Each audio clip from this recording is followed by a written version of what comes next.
Hair fryer வச்சு ஒரு samosa recipe தான் பார்க்க போகிறோம். 2 கப்பு மைதா மாவு எடுத்துகிட்டு கொஞ்சம் ஓமமும் சீசம் சீடையும் போட்டு நெய்யும் போட்டு நல்லா தண்ணி ஊற்றி பிசைஞ்சிக்கலாம். 2 ஸ்பூன் நெய் தான் ஊற்றினேன் நான் இதில்.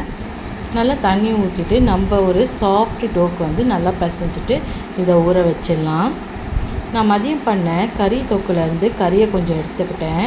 நல்லா அதை சின்ன சின்ன குட்டி குட்டி பீஸாக இது பண்ணிவிட்டு ஒரு வெங்காயம், கொஞ்சம் பூண்டு, வேக வச்ச கார்னையும் எடுத்துக்கிட்டேன். கார்னை இன்னும் கொஞ்சம் சின்னதாக கட் பண்ணிவிட்டு அடுப்பில் ஒரு ஸ்பூன் எண்ணெய் ஊற்றிட்டு பூண்டை நல்லா ஃப்ரை பண்ணிக்கணும். அது ஃப்ரை ஆகிட்ட பிறகு வெங்காயத்தையும் போட்டு நல்லா ஃப்ரை பண்ணிக்கலாம். அப்புறம் அந்த பேபி கார்னையும் போட்டுட்டு அந்த சிக்கனையும் போட்டுட்டு மசாலாலாம் போட்டுட்டு நல்லா உப்பு எவ்வளோ தேவைப்படுதோ அதையும் பண்ணிவிட்டு அதை நல்லா ஆற வச்சுக்கலாம். இப்போது மைதா மாவை திரட்டிட்டு நம்மளுக்கு பிடிச்ச ஷேப்பை கட் பண்ணிவிட்டு கொஞ்சம் வித்தியாசமான ஒரு ஷேப் தான் நான் பண்ணேன். எனக்கு அப்போ அது என்ன தோணுச்சு, அந்த ஷேப் பண்ணினேன். இதை நல்லா இப்படி ரவுண்ட் பண்ணி கொஞ்சம் மடிச்சுட்டு இந்த இந்த இந்த கார்னரையும் அந்த கார்னரையும் ஃபோல்ட் பண்ணி நான் மடிச்சிட்டேன். ஒரு வித்தியாசமான ஷேப்பாக தான் இருந்தது.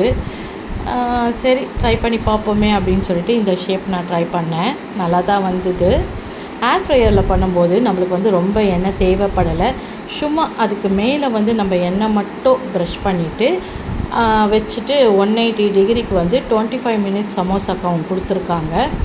நம்ம ஒரு 10 மினிட்ஸ்க்கு ஒரு வாட்டி வெளியில் எடுத்துகிட்டு இன்னொரு வாட்டி அதுக்கு மேலே ஆயில் அப்ளை பண்ணிவிட்டு உள்ளே வச்சிங்கன்னா சூப்பரான கிறிஸ்பியாக இருக்குது. ஆனால் நம்ம எண்ணெயில் பொரித்து சாப்பிட்ற மாதிரி டேஸ்ட்டு இல்லை தான். இது போல் சாப்பிட்றதுனால உடம்புக்கு நல்லதா கெட்டதான்னு கூட எனக்கு தெரியலை.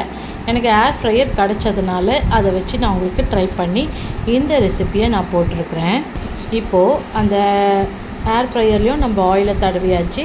அந்த சமோசாலேயும் நம்ம சிக்கன் சமோசா தான், அதுலேயும் கொஞ்சம் ஆயில் அப்ளை பண்ணிவிட்டு நல்லா அழகாக வச்சாச்சு. பார்க்கவே அழகாக இருக்குது. எனக்கு ரொம்ப பிடிச்சிருந்தது. எங்கள் பசங்களுக்குமே இந்த டேஸ்ட்டு எண்ணெயில் பொரிக்காமல் இது போல் ரொம்ப நல்லா தான் இருக்குது அப்படின்றாங்க.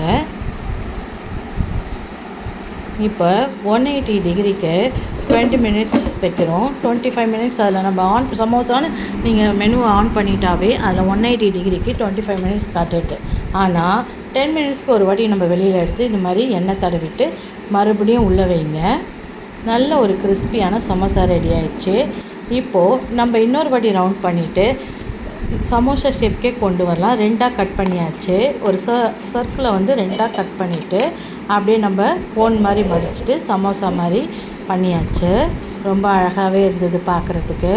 இவங்க மேலேயும் நம்ம ப்ரஷ் வச்சு ஆயிலோ இல்லை ஜீயோ வச்சு தடவிட்டு நல்லா சூப்பராக தடவி விட்டுறலாம் அவங்க மேலே. இவங்கள அதுக்கப்புறம் அந்த ஏர் ஃப்ரையர் மிஷினில் கொண்டு போய் வச்சுட்டு அதே ப்ராசஸ் தான். 180 டிகிரிக்கு 25 டிகிரி நம்ம செட் பண்ணிடுறோம்.